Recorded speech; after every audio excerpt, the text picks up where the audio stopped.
बिस्मिल्लाहिर्रहमानिर्रहीम, अस्सलाम वालेकुम। आप देख रहे हैं एहतसाब उसामा थीब के साथ। नाज़रीन, आज के प्रोग्राम में हम बात करेंगे सियासी मंजरनामे पे जो हलचल नज़र आ रही है उसके हवाले से। पाकिस्तान पीपल्स पार्टी के मुस्लिम लीग नून पर तनकीदी वार, राना सनाउल्लाह की बिलावल पर तनकीद, और आज़ाद कश्मीर में 2/3 अक्सरियत के लिए नून लीग को 6 नशिस्तें दरकार हैं। इस्लामाबाद लॉन्ग मार्च का ऐलान भी हुआ, उस पर भी बात करेंगे। और इसके साथ साथ जो सूबों वाली बात है उस पर हम आज के प्रोग्राम में जिक्र करेंगे। मेरे साथ मेहमानों में नुसरत वाइस साहिबा मौजूद है तहरीक इंसाफ से। बहुत शुक्रिया साहिबा, आपने वक्त दिया। अकुल्ला चिटान साहब हमारा साथ दे रहे हैं पाकिस्तान पीपल्स पार्टी से। चिटान साहब आपका शुक्रिया। जवाद फैजी साहब सीनियर तजज़ियाकार हमारा साथ दे रहे हैं। जवाद भाई आपका बहुत शुक्रिया, आपने वक्त दिया। चिटान साहब आपसे स्टार्ट करूँगा। ये लिंगर ऑन ही होती जा रही है आपकी लड़ाई पाकिस्तान मुस्लिम लीग नून से आज़ाद कश्मीर इलेक्शंस के हवाले से। तो मसला सिर्फ इलेक्शंस का ही है या दीगर तहफ़्फ़ुज़ात और भी हैं? बिस्मिल्लाहिर्रहमानिर्रहीम। देखिए, मुस्लिम लीग के साथ हमारा इशू सियासत है। मुस्लिम लीग कोई अच्छा काम करे, हम इस पे शाबाशी भी देते हैं, हम इसकी तारीफ भी करते हैं। लेकिन अगर कोई गलत काम करे तो हम डर के खड़े हो जाते हैं और इस पे इसकी मुखालफत करते हैं। कश्मीर का जो इलेक्शन हुआ वो हम सियासी लोग हैं, कभी इलेक्शन जीतते हैं, कभी इलेक्शन हारते हैं। हम कई बार अपोजिशन में रहे हैं, कई बार हम इक़्तिदार में रहे हैं। लेकिन आजकल पाकिस्तान की जो सूरत हाल है, जो बलूचिस्तान की सूरत हाल है, जो पुख्तनख्वा की सूरत हाल है, कश्मीर में एक लड़ाई हो रही है, तो ऐसे हालात में हमें चाहिए था कि हम कश्मीर के अवाम के एहसासी महरूमियों को कम कर देते। हमें चाहिए था कि हम साफ और शफाफ इलेक्शन करते। और मैं समझता हूँ कि साफ और शफाफ इलेक्शन के ज़रिए जो लोग असम्बलियों में पहुँच जाते, चाहे वो अपोजिशन की शक्ल में, चाहे वो गवर्नमेंट की शक्ल में, वही लोग फिर जो कश्मीर के मसाइल है उनको हल कर सकते थे। और कश्मीर के जो एहसासी महरूम है, जो आजकल पाकिस्तान मुखालिफ ताकतें इनका भरपूर हथियार के तौर पे कश्मीरियों के लिए इस्तेमाल कर रहे हैं। क्या आप लोगों के पास ना अपनी हुकूमत साजी का कोई इख्तियार है, ना आप लोगों के वज़ीर आज़म के पास कोई इख्तियार है, ना आप लोगों के सदर के पास कोई इख्तियार है, और तमाम फैसले आप लोगों पे इस्लामाबाद से मुसल्लत की जाती हैं। तो हमने साबित कर दिया। चाहिए तो ये था कि हम उन लोगों को जवाब देते और साफ शफाफ इलेक्शन करते और कश्मीरियों को ये पैगाम देते कि कश्मीर आप लोगों का है और आप लोगों को इख्तियार है कि आप किसको हुक्मरान देखना चाहते हैं कश्मीर में, किसको नहीं देखना चाहते हैं। तो हमें इलेक्शन से ज़्यादा इस चीज़ पे अफसोस हो रहा है कि ये टाइम इस तरह के काम का नहीं था जो कश्मीर में किया गया। यार, कश्मीर के सदर को वोट लेने के लिए आया तो इनको भी ज़ेदोकोब किया, लाशें भी गिराई, फायरिंग भी की, 23 पोलिंग स्टेशनों पे कब्जा भी किया। जो हमारे रवायती पोलिंग स्टेशन थे इस पे 5 बजे इलेक्शन बंद कर दिया, पोलिंग बंद किया। और जो मुस्लिम लीग के थे 7 बजे तक इस पे पोलिंग जारी था। कुछ पोलिंग स्टेशनों पे 90 और 95% जो है वोट पड़े हैं। तो ये काम मुनासिब नहीं था। इस पे हम आज भी मुखालिफ है मुस्लिम लीग का, कल भी है और परसों भी है। बिल्कुल सही। नुसरत साहिबा बताइएगा, अपने लॉन्ग मार्च के हवाले से किन किन इत्तेहादियों की तरफ से जो है वो ऑन बोर्ड हो चुके हैं, क्या मुतालबात हैं, क्या टेक होम होगा, क्या क्या चीज़ इसको इस लॉन्ग मार्च को सक्सेसफुल करेगी? मेहरबानी, बहुत शुक्रिया आपका प्रोग्राम इनवाइट करने का। देखिए, क्या चीज करेगी इत्तेहाद, क्योंकि हमारी पार्टी में जैसे आपको पता है कि बहुत ज्यादा इंटरनल फाइट्स हो रही हैं। हर बंदा चूंकि ओरिजिनल लीडर हमारे साथ नहीं है और उसको जेल में रखा हुआ है, न सिर्फ जेल में रखा हुआ है बल्कि पहले तनाई है। यानी उससे कोई कम्युनिकेशन का कोई जरिया नहीं है जिससे हमें पता चल सके कि वो क्या चाह रहे हैं, क्या आइडियाज हैं उनके, क्या ओपिनियन है किसी भी चीज के बारे में।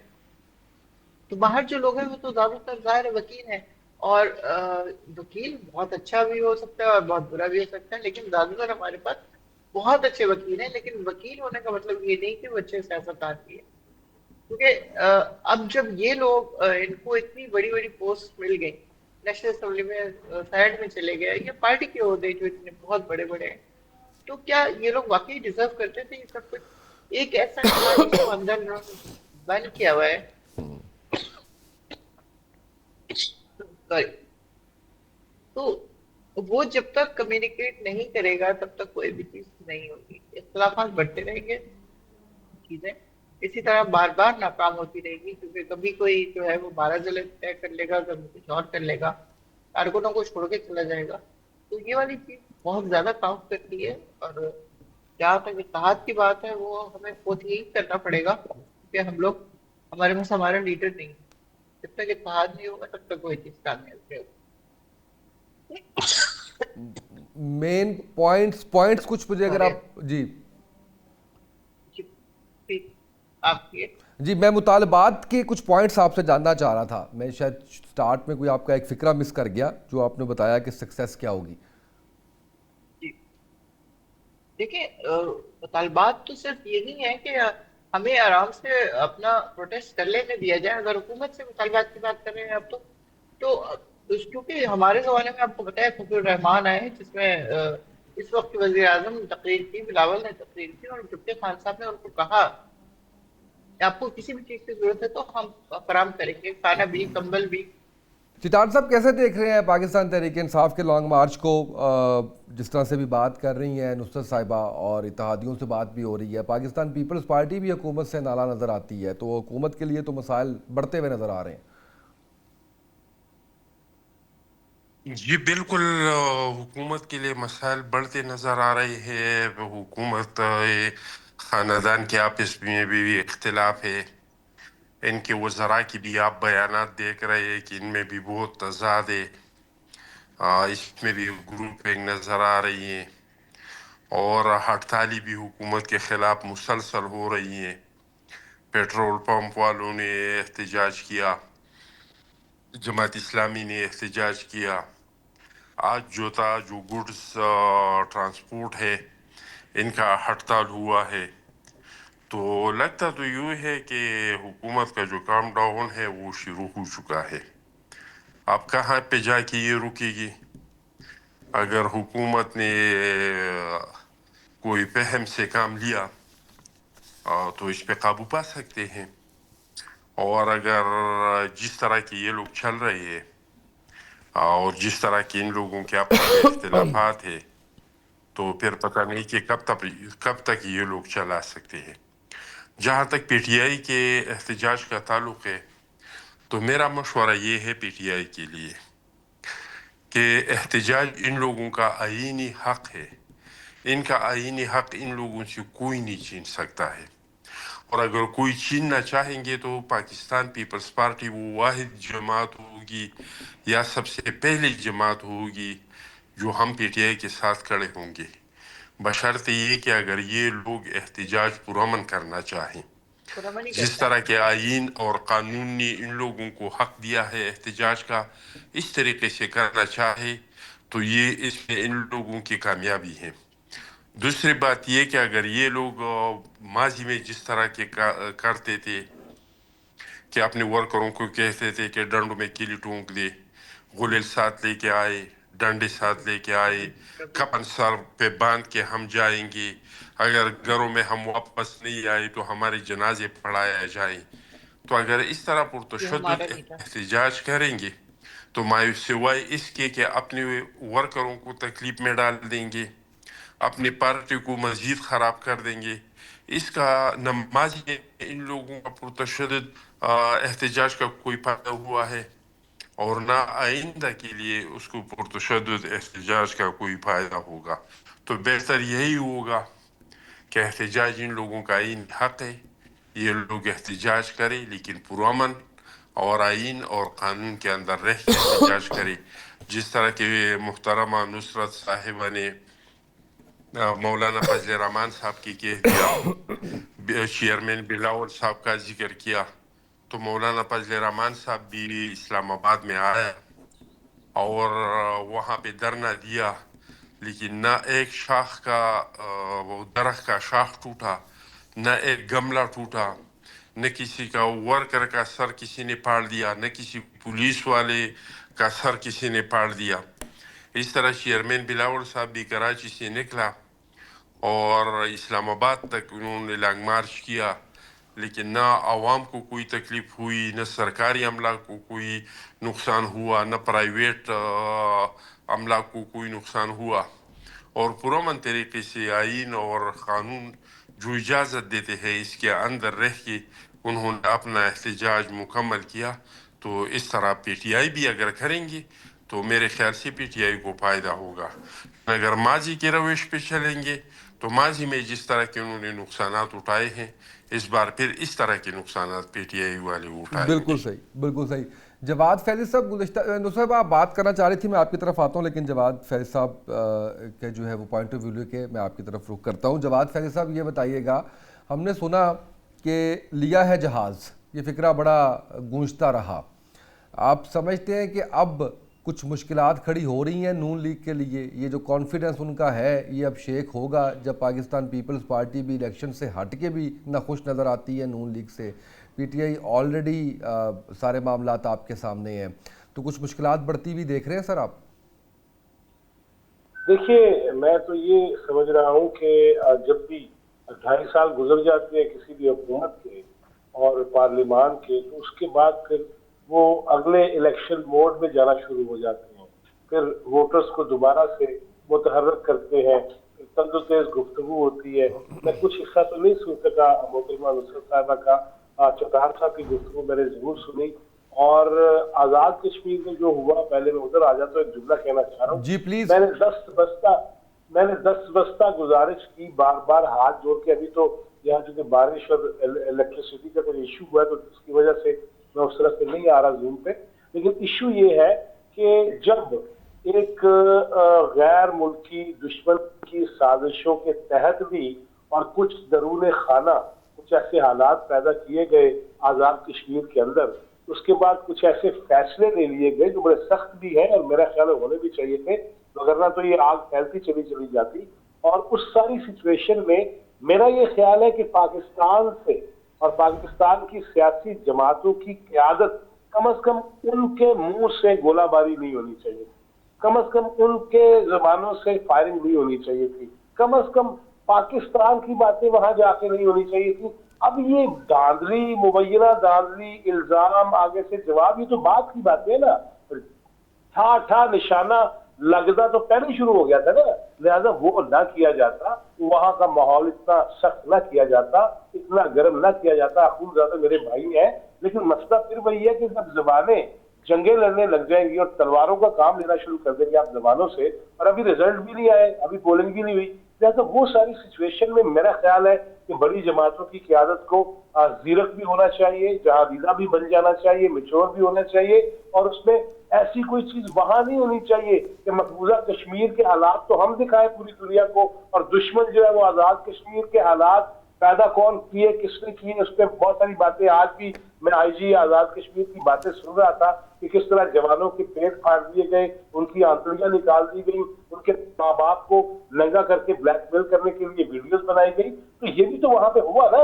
अब मैं किसी सियासी जमात पे तो इल्जाम नहीं लगा रहा था। इन हालात में 12 जबानों को लगाम होनी चाहिए थी, वो जितने मर्जी बड़े लीडर हो, जिस जमात की मर्जी हो। लिहाजा एक तो ये गलत खेल गए हम। दूसरा, आपने जो बात की जहाज लिया, जहाज यहाँ पहले माजी में जहाज तो हुक्मरान भी रहे हैं, यार जहाज ले लिया तो बेइज्जती हो गया। लिहाजा इस सारी सिचुएशन में मैं ये समझता हूँ कि किसी को कोई नुकसान उतना नहीं हो रहा, अवाम को हो रहा है बाहमी इख्तलाफात से और बाहमी मसाइल जो जितने पैदा हो रहे हैं उससे। महंगाई में कमी नहीं हो रही, मसाइल वही के वही हैं, और वसाइल जो है वो भी आप देखें ना, आम बंदे के जो हालात हो गए हुए इसमें कोई शक नहीं है। मगर दूसरी तरफ मैं ये समझता हूँ कि जब इलेक्शन करीब हो, जब करीब, मेरा ख्याल है, मैंने तो अपनी 35 साल सहाफ़ी जिंदगी में यही देखा है कि 2-2.5 साल जब गुजरते हैं तो हमारा कल्चर भी मेंटली भी बन गया है, मेंटल लेवल भी हमारा ये हो गया है, जावे ही जावे, हुकूमत मुके ही मुके। ये जो है ना यार, कई दफा तो किसी दफा तो ये नहीं होना चाहिए ना, किसी दफा तो पूरा भी हो जाना चाहिए। लिहाजा उसमें अगर मेरा भाई खूबज़ादा चौटार ये कह रहे थे कि वहां का सदर बेइख्तियार है, यहाँ का सदर तो बाइख्तियार है ना। अगर इतनी दादली मुस्लिम लीग नून ने की है تو پھر یہاں کا سوچ لے نا, جو آئینی عہدے بھی لیے ہوئے ہیں, سارا کچھ ہے, ان کا کی کرنا ہے, لہٰذا اس طرف آنا چاہیے اور وہ باتیں کرنی چاہیے. میرا خیال ہے کہ میں یہ نہیں چاہتا کہ وہ میرے جواب میں, میں ایک تجزیہ کار ہوں اور مجھے میرا بہت دل سے پرانی نیاز بندی ہے, اللہ کا شکر ہے, لیکن مسئلہ پھر یہ ہے کہ جب میں ساری سائڈس کو دیکھتا ہوں, طرفین کو دیکھتا ہوں, طرفین کو دیکھتا ہوں, دائیں دیکھتا ہوں, بائیں دیکھتا ہوں, اب میں پی ٹی آئی کی کیا بات کروں کہ اب یہ پھر کہہ دیں کہ سامان لے کے آئیں گے, سارا کچھ لے کے آئیں گے اور اسلام آباد پہ چڑھائی کریں گے. لیکن بڑا اچھا جواب بھی دے دیا گیا کہ بلاول صاحب آئے تھے, ایک گملہ بھی نہیں ٹوٹا تھا. تو ہمیں کسی نتیجے پہ پہنچنا ہوگا, کسی نقطے پہ ہمیں اتفاق کرنا ہوگا, مگر نہ پھر یہ ٹاک شوز ہوتے چلے جائیں گے, کبھی میں ہوں گا, کبھی کوئی اور ہوگا, باتیں کرتے چلے گئے. ملک کا کوئی سوچے گا تو میرا خیال ہے ایسے پروگرام بھی ہمیں کرنے چاہیے. بالکل صحیح ہے. نصرت صاحبہ آپ رسپونڈ کرنا چاہ رہی تھی, بات کرنا چاہ رہی تھی چٹان صاحب کی بات میں, جب خاص کر بات ہوئی پرامن احتجاج کے حوالے سے, تو ضرور بتائیے گا. جی دیکھیں, انہوں نے ذکر کیا فضل الرحمان کا, ذکر کیا بلاول کہ وہ آئے, ایک گملہ تک نہیں ٹوٹا. کیوں نہیں ٹوٹا؟ کون سی گورنمنٹ تھی, اس نے کون سے ہرڈل کریٹ کیے تھے؟ سندھ سے لے کے اسلام آباد تک پہنچنے میں کوئی بیچ میں ان کو وہ روکا گیا؟ کہیں کسی قسم کی پابندی لگائی گئی؟ کہیں ان کے کارکنوں کو مارا گیا کیا؟ کہیں گاڑیاں توڑی گئیں؟ یا فضل الرحمان آئے تو ان کے کارکنوں کو مار مار کر ان کو برقع نکال دیا؟ ہمارے کارکن جب آئے ہیں تو وہ کسی تقریب کاری کے اس پہ نہیں آئے تھے, وہ بالکل لہتے بچے تھے, 2-3 دن کی مسافت طے کر کے وہ پہنچ رہے تھے. 14 سال سے لے کے 28 سال 29 سال کے بچے تھے وہ وہاں پہ. اور میں خود چونکہ وہاں 26 نومبر کو موجود تھی ڈی چوک پہ, میں خود دیکھ رہی تھی کہ ان بچوں کے ہاتھ میں ایک میں موبائل اور ایک میں چلیں. کسی ایک کے ہاتھ میں کوئی ایک آدھ گولیل ہوگی, یا گنڈا پور نے جو آکسیجن ماسک, وہ گیس کے ماسک دیے ہوئے تھے, وہ لوگوں نے کچھ نے پہنے ہوئے تھے. سب کے پاس تو نہیں ہو سکتے تھے, ظاہر ہے ہزاروں کی تعداد میں بچے تھے وہاں پہ. لیکن ان کے اوپر جس طرح اسٹیٹ فائرنگ ہوئی, جس طرح میرے اپنے ہسبینڈ جو ہے وہ ایکس ایئر فورس ہیں, جی ڈی پائلٹ تھے وہ, جب ان کو میں کہہ رہی تھی کہ دیکھیں کون سی فائرنگ ہو رہی ہے, یہ وہ چیز ہو رہی ہے جو دشمن کو نشانہ کر کے مارا جاتا ہے, تو کہتے ہیں کہ ہو ہی نہیں سکتا کہ پاکستانی فوج اس طرح یا کوئی بھی پولیس والا اس طرح ٹارگٹ کر کے کرے. لیکن جب ہم ڈی چوک پہ پہنچے ہیں اور جس طرح گولیاں چلائی جا رہی تھی, وہ لٹرلی نشانہ بنا کے گولیاں ماری جا رہی تھی, وہ بڑی عمارتوں کی چھتوں کے اوپر بیٹھے ہوئے تھے اور وہاں سے وہ مار رہے تھے. تو یہ اس میں ہمارے کارکنوں کا قصور ہے کہ وہ باپ کی ساتھ بیٹھا ہوا بچہ, اس کی گولی لگتی ہے یہاں سے اور یہاں نکل جاتی ہے, وہ ہمارا قصور تھا؟ ہم تو پرامن تھے بھائی. ہمارے تو لیڈرز ویسے ہی آدھے سے زیادہ جو ہے وہ کمپرومائز ہیں, وہ اس وقت بھی اسی طرح کے تھے کہ آدھے غائب ہو گئے, آدھے گزر. لیکن ہمارے بچے اس طرح کے نہیں ہیں, ہمارے جوان اس طرح کے نہیں ہیں کہ وہ کوئی تخریب کاری کر رہے ہو. جس طرح گاڑیاں توڑی گئی, جس طرح لوگوں کو مارا گیا, پھر کنٹینر میں جس طرح بھرا گیا, اور اگلے دن آپ نے دیکھا جس طرح چیلیں اڑ رہی تھی وہاں پہ, تو یہ کیا تھا؟ یہ ہم لوگوں نے کیا تھا کیا؟ اب اگر بلاول پرامن طریقے سے یہاں تک پہنچ گئے, یا فضل الرحمان کو کسی نے کچھ نہیں کہا, تو اس میں کس حکومت کا کام تھا؟ ہماری حکومت کی نا. ہم نے کسی قسم کا کوئی ہرڈل کریٹ نہیں کیا. تو اگر ابھی بھی یہ لوگ یہی کریں گے کہ وہ لوگ جو سارے پہنچیں گے پورے پاکستان سے, تو اگر ان کو آرام سے آ کے بیٹھ جانے دیں, اس سے پہلے بھی میں نے یہی بات کی تھی, کوئی جگہ جو چوز کرتے ہیں وہ اس میں بیٹھ جائیں, آ کے 2 دن بیٹھے, 3 دن بیٹھے, گولیاں تو کوئی جواب نہیں ہے, گولیاں تو کوئی جواب نہیں ہے. مجھے بتائیے کیا اپنے لوگوں کو کوئی گولیاں مارتا ہے؟ کوئی ہم اسرائیلی ہیں یا انڈیا سے آئے ہوئے ہیں کہ ہمیں مارا جا رہا ہے؟ باقی تو تمام دنیا سے تعلقات اتنے اچھے ہو رہے ہیں کہ دنیا حیران ہے کہ پاکستان کتنا زبردست رول ادا کر رہا ہے, اور باقی کر رہا ہے, اس میں کوئی ڈاؤٹ نہیں ہے. میں اپریشیٹ کرتی ہوں آرمی چیف کو بھی اور اپنے وزیر اعظم کو بھی. لیکن ایک لمحے کو اس طرف بھی دیکھو, ملک میں کیا ہو رہا ہے, کیوں مارا جا رہا ہے لوگوں کو, اپنے لوگوں کو کیوں مارا جا رہا ہے؟ خوفزدہ کرنے کے لیے کہ وہ گھر میں بیٹھ جائیں گے. تو پھر خوفزدہ نہیں ہوتے لوگ, آہستہ آہستہ خوف ان کے اندر سے ختم ہو جاتا ہے. بالکل صحیح. چٹان صاحب یہ بتائیے گا, جیسے پاکستان مسلم لیگ نون کے رہنما نے کہا کہ الٹی گنتی والے جو ہے وہ خود بھی سیدھے ہو جائیں گے, گنتی بھی سیدھی ہو جائے گی, تو اسٹریٹجی کیا ہے سر آپ کی, جس چیز پہ الٹیمیٹم دیا اور جس چیز پہ الٹی گنتی کی بات کی؟ دیکھیے جی, ہم تو خود چاہتے ہیں کہ سسٹم 5 سال تک چلے. ہم تو اس حکومت کے ساتھ جو اپنا ووٹ دیا تھا صرف سسٹم چلانے کے لیے دیا تھا. ہمارا آج بھی خواہش ہے کہ 5 سال تک سسٹم بھی چلے اور 5 سال تک وزیر اعظم بھی اپنا ٹینیور جو ہے وہ پورا کرے. अभी तक जो जमहूरियत का तसलसल शुरू हुआ है, इसमें असम्बली ने तो अपना टाइम पूरा किया, लेकिन वज़ीर आज़म मुख्तलिफ वजूहात के, कुछ अदालतों की वजह से, एक वज़ीर आज़म आदमी एतवाद की वजह से वक़्त से पहले चला गया। तो हम चाहते हैं कि ये वज़ीर आज़म अपना टाइम पूरा करे, लेकिन जो हुकूमत के अपने अंदरूनी हालात है, इनके वज़रा के जो बयानात हैं, तो इससे पता चलता है कि इन लोगों का वक़्त जो है, क्योंकि ये पहली बार तो नहीं है, हमने हमेशा देखा है जब एक हुकूमत का टाइम पूरा हो जाता है, काम डाउन शुरू हो जाता है, तो इसके क्या क्या असरात पहले आ जाते हैं। तो ये तो कई बार इस तरह हुआ है। मेरा भाई ने कहा कि कश्मीर में इस तरह के बयानात देना कि जिसको दुश्मन को या दुश्मन ताकतों को फायदा हो, तो इसका मतलब तो ये हरगिज़ नहीं है कि हम वहाँ पे जो धांधली हो रही है इस पे हम खामोश जाए। और हमने इलेक्शन से पहले जो धांधली का कहना शुरू कर दिया, तो प्री पोल रैगिंग पहले से शुरू हुआ था। वो तो राना सनाउल्लाह साहब के बयान से शुरू हुआ था, जब उन्होंने बयान दिया कि 10 सीटें तो मेरे जेब में पड़े हैं। और फिर इसके बाद पंजाब के वज़ीर आला का जाना, वहाँ पे बसों की लानात करना, फिर इलेक्शन के दिन जो कुछ हुआ। राइट जी, ब्रेक पे जाते हैं, ब्रेक से वापस आते हैं, इस पे मजीद बात करते हैं नाज़रीन, एक शॉर्ट ब्रेक।